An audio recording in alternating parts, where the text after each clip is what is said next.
What's up, gamers? This is NGG here with this time it's a discussions video and not a versus video. We are going to be talking about the Pokemon Direct, well, Pokemon Presents that just happened and our thoughts on it. I think my thoughts are different from these other two, so we'll see where that goes. Let's first talk about as a whole what we thought about it before we discuss the game specific. And before we do that, we're going to introduce our two co-hosts. Mandy's going to introduce herself, and then Manako will be next. Hey guys, it's Mandy from Mandyleeplays, and yeah, hello. Go ahead, Manako. My name is Manako97 Anime News. I talk about everything and anything new upcoming for anime and anime-based video games, and thanks for having me on for this video. Okay. So, as a whole, what did you guys, before we talk about the game specific, what did you guys think about the Pokemon Presents? It was okay. It wasn't too long. It wasn't too short. I mean, there was like obviously filler, but it wasn't as much, so I think it was good. Okay. Manako? Originally when it had got announced, like I think 3 or like a couple days before they went live, I thought it was going to be like some random event, like talking about Pokemon Unite or talking about Pokemon EX Masters, like the mobile game. So I didn't expect too much from it. Like a lot of people had like speculated and like had rumors that there were going to be a Diamond and Pearl remake, but my expectations were like so low compared to the previous ones of last year with Snap and I think what was like the mobile one called like Pokemon Unites or something like that. So I didn't have high expectations for it. So yeah, I ended up coming out pretty happy when I ended up watching it. Okay.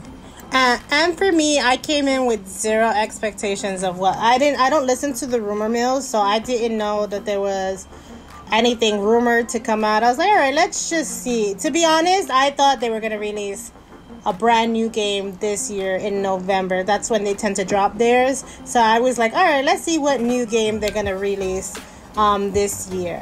And then we got announcements for the remakes of Diamond and Pearl. And I mean, I'm going to let you guys know in a second what I think about it, but I actually want to know what you think about the remakes of Diamond and Pearl, Mandy.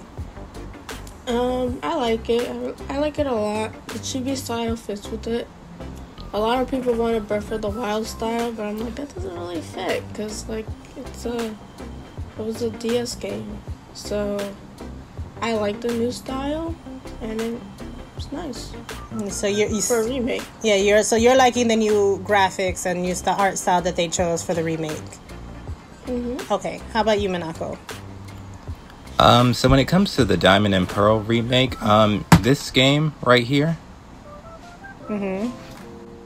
I'd take any game over that one. So when I saw it, I was very happy and excited. It kind of reminded me of like the olden days of playing it on like the GameCube and DS. So I was fine with like the little chibi characters, even though it's been like a long time since that style. But it made sense because in battle they like have like fully blown out models. So for me, I'm definitely looking forward to it, and it will definitely hold me off until the new game for next year comes out, which I'm sure we'll talk about later on. Yes, we're going to talk about that one as well. So for me, I was not happy, not even a little bit, about the art style that they chose for this remake. And I'm going to tell you why. It's like, why? Okay, so this is my thing, right? When we got the remake for Arceus, right?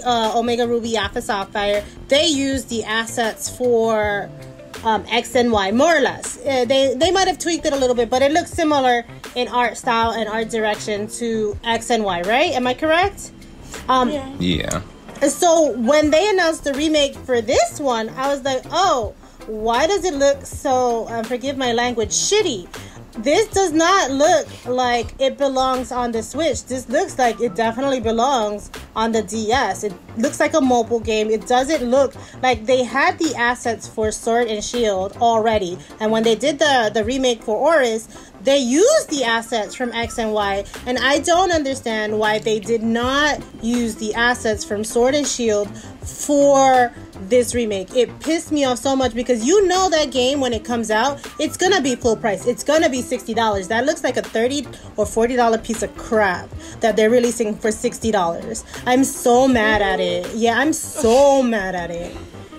Go ahead, Manako. I'm gonna start off with this. If I'm lying, I'm dying. The reason why they went back to the old like generation 1 to 3 with the top-down view of like the chibi characters, because the people that are making Diamond and Pearl are not Game Freak. This is done by a different company. And what this Diamond and Pearl remake, remaster, whatever you call it, what it's supposed to do is to hold people off until next year, being 2022. So I understand why this company would go back to Pokemon's old roots when it comes to like models, gameplay, because this is essentially supposed to hold you off until the canon like re-release game comes out. Not to mention, for like the longest time on like handhelds, we had like played. Like, these are, like, the original characters that play. Like, even one of my personal favorites, Black and White, if it was, like, made in modern day, it would look like this, essentially. And because, like, the Switch is a hybrid of, like, a handheld and a home console, I can see why they would went with this. Not to mention, like, the lore, the gameplay, and, like, everything Diamond and Pearl represents is, like, it doesn't even compare when it comes to, like, models and, like, visually. Diamond and Pearl remake, they didn't want it to look crappy, probably, so they couldn't really flesh it out. And plus, it's a DS game. Yeah, but so was Aurus was a freaking Game Boy Advance game, and they made that shit look good.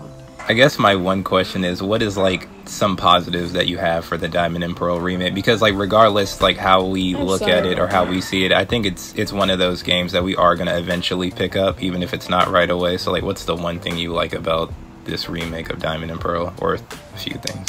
I like it because, you know, I get flax for Sword and Shield because of the graphics, but I like Diamond and Pearl because the graphics aren't trying to be some console breaking generation kind of ish. They are what they are. They're cute. They found a good medium between a remake version of a DS game, mind you, and, you know, a console. It looks like Link's Awakening, and I just love it. And the full models are in battles and stuff, so I'm pretty excited. And I liked the direction because they weren't trying to be anything but a DS game. What I at least for me, when it comes, the last thing I'll say about the Diamond and Pearl thing, like even though visually, like top down overworld view wise, it does look funny and in a lot of sense goofy.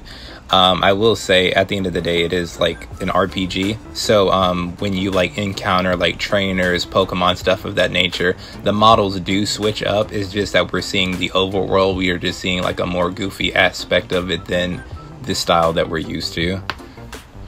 Right. I don't know. I don't look, no, because they could have taken out all the wild area stuff and then it would have been fine. You wouldn't have the pop in and pop out. You didn't have to make the Pokemon visual outside because that wasn't what was in Diamond and Pearl, so that wouldn't have been a problem. You would have been just walking on the grass just fine. It really looks like a shitty 3DS game, mobile game bought onto the Switch to me. And I'm gonna leave it at that because obviously you guys don't agree with me and we're just gonna have to agree to disagree with that fact. Let's talk about Snap, but I don't think we've actually ever had a discussion about our feelings on Snap, and then we'll talk about the actual new game that's coming out. So what are your feelings on Pokemon Snap that's just about to hit the store shelves? I like it. I'll buy it. Did you play the original? No. No. Oh, okay. No. So this is my first Snap experience. I've seen a lot of the original, like you throw stuff at the Pokemon, like electric or something. But now I think they've switched it up to more like cutesy stuff. Like here, throw an apple so they can eat. Like I want to throw it at their face. I guess, but I just like the older versions where you just like ensnare them. You just like scare them into a picture. She wants to be mean to those Pokemon people. What are your thoughts about Snap, Manako? So back in the day, this is gonna make me sound like super old, but back in the day when I used to get like sent to my dad's place and like rent out like N64 games and like all that jazz. So Pokemon Snap was like always those games like everybody had rented, so like, you know, it was fun, and like, you know, you didn't have the internet back then, so like we would always play it. We never had like the whole like take pictures and then get them like framed or like get them in real life. We never experienced that, but I had played the original back in the day, and then when I saw this one I was like, oh, this is like super cool. This has like Sword and Shield Pokemon and like Sun and Moon Pokemon, like just basically everything all in like one Pokemon Snap game. And then I saw it's like being published by like Bandai Namco, and I was like, just turn it off. Because I was like, when it comes to certain Bandai Namco games, they're very either lackluster or they save stuff for like DLC down the line. So like if it was just any other publishing company or like Game Freak themselves, I'd have been completely fine with trying it out. But when I saw Bandai Namco is like a part of this project, I'm just like, just turn it off. So I mean, other than that, it looks cool. Like I like how with the pictures there are different rankings like throughout the, I don't know if they're like stages or levels, but certain pictures are ranked higher than others, so it's definitely a game worth like replaying multiple times from what it seems like, because it doesn't seem like a one and done type game. Yeah, sky's the limit there. So what do you think, since you were a photographer? I have the unpopular opinion again on this game. I played the original, and I'm gonna say that it was good for what it was, because it was different at the time. And I think so many people have nostalgia for this game and don't realize how boring the game actually was. Like, I think you mentioned that in your reaction video. Yeah, the game is not as fun as people think. I mean, I had no nostalgia for it. I have the game. I own it. So it's not like I didn't own it. I didn't play it. I played it. I went and even printed out the stickers back in its heyday. But like, yeah, they were cute. Right. But that being said, I think I only played that through once, and then I was done with it. Like, it wasn't one of those games that I go back to, one of those things I have like, oh, this game was fun, I liked it so much. No, it's like, yeah, it was okay. For me, I think that's going to be one of those games where I wait for a sale as well, because it's not... The graphics are, look, even the graphics are better than the Diamond and Pearl remakes on there. I will give them, they got on-point graphics with this game, but I don't really like on-rail games, and like, there's no nostalgia for me with this game, so I don't think it's as good as people think it's gonna be. I'm gonna wait and see. I'm probably gonna have to eat my words later on if it's better than I think, but I don't see the appeal. Like, yeah, I was a photographer, and yeah, you could do things to make them jump and take pretty pictures, but at the end of the day, like, there's no story. It's just a pretty picture. Like, it's definitely a story. Not the first one. Not the first one. Oh, no, not the first one, but in this one, yeah, there's definitely a story. The only way I can see people falling in love with this game is like, you have to be a diehard, because like in the like little Pokemon 25th anniversary thing, like they even showed that like if you don't get all of like the pictures in that one level, you have to come back and like complete that. So it's really just for completionist, really. Yeah, it's just not one of those games I'm looking forward to. Like, it's okay. It's not Diamond and Pearl remake, but it's okay. Like, I think I would get this one over the Diamond and Pearl remakes. How's that? The last game we gotta talk about is the best one in my opinion as well. The Legends of Arceus. Now, I go the 2 route. Well, not that I know. Hopefully, because I feel like it's gonna be like the way they did with Pokemon Rangers. This is not a mainline series title, so it might be a spin-off title, and it's a prequel to what was it? A prequel to Diamond and Pearl, right? If I'm not mistaken. Yeah, this takes place in, like, you can see the Pokeballs, or like the beta design of the Pokeballs, which is awesome. I was like, wow. I didn't think they would pull out the past, because Pokemon games are not known for their story, Right. so it's kind of interesting what they're gonna do there. And then the Arceus, I'm like, Arceus, yes, the god of Pokemon.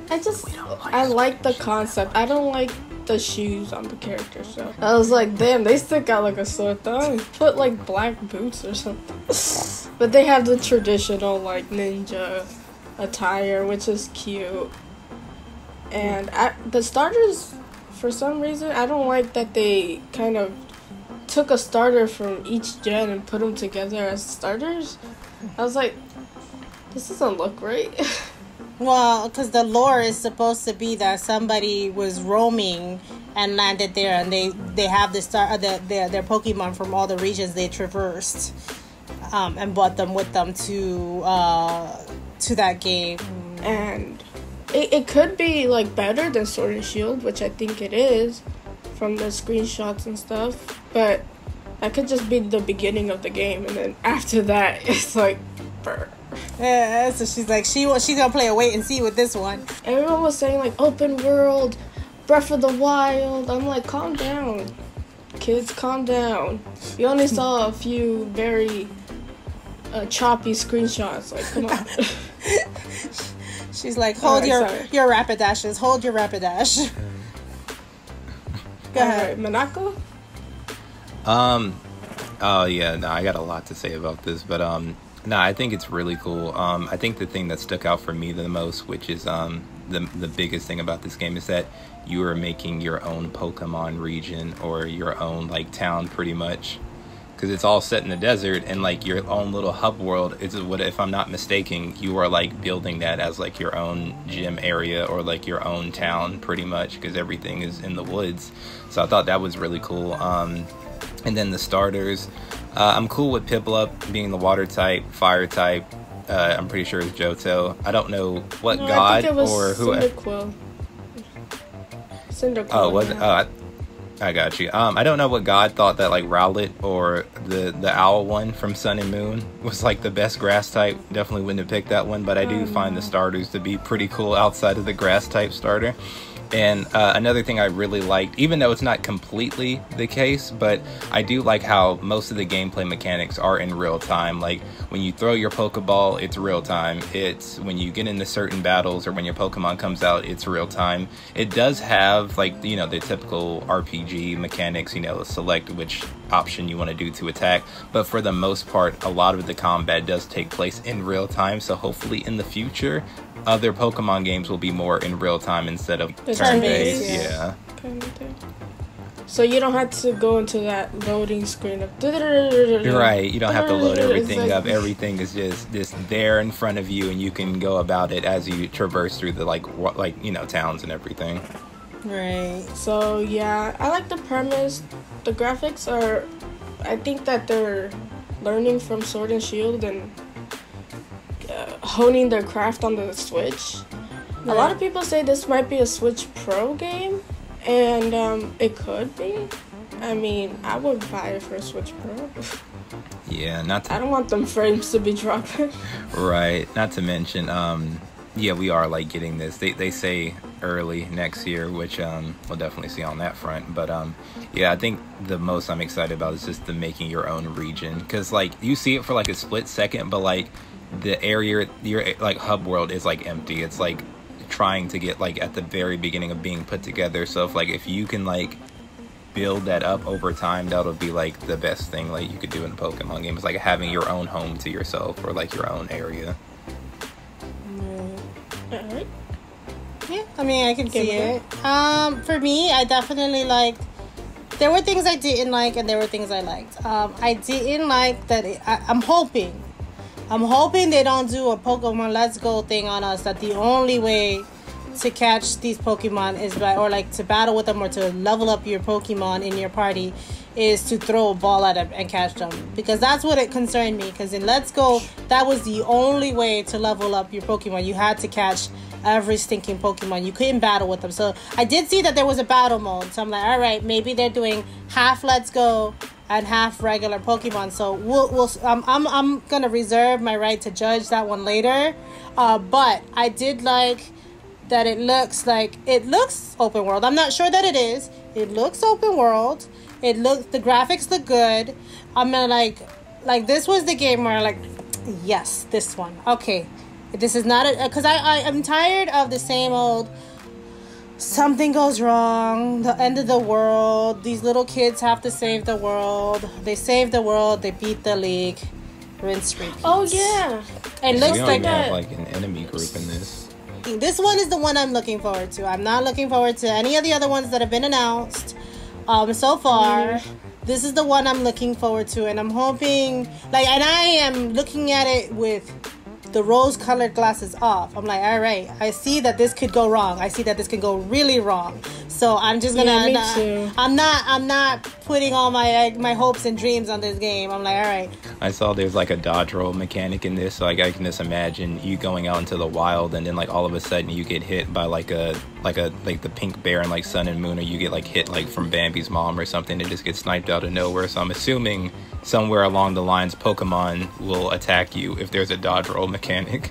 Right.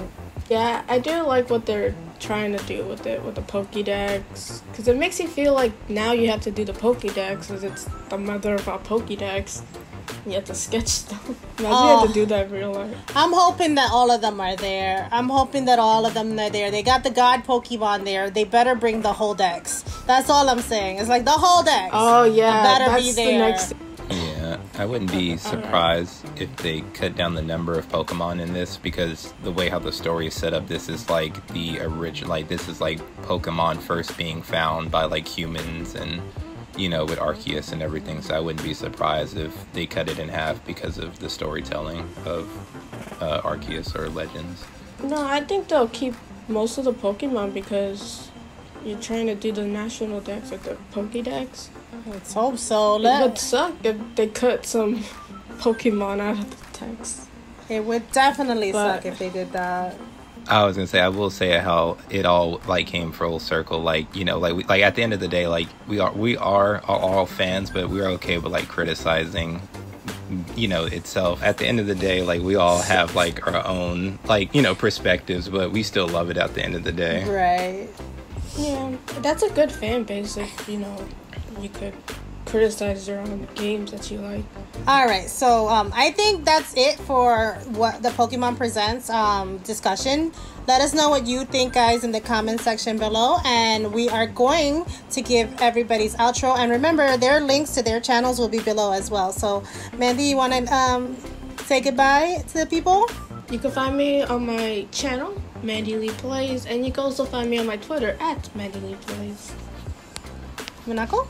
You can find me on Twitter on Monaco97 Anime News. I'm glad I could be a part of this. Thank you guys for watching. Happy gaming. Bye, guys. See ya. Bye.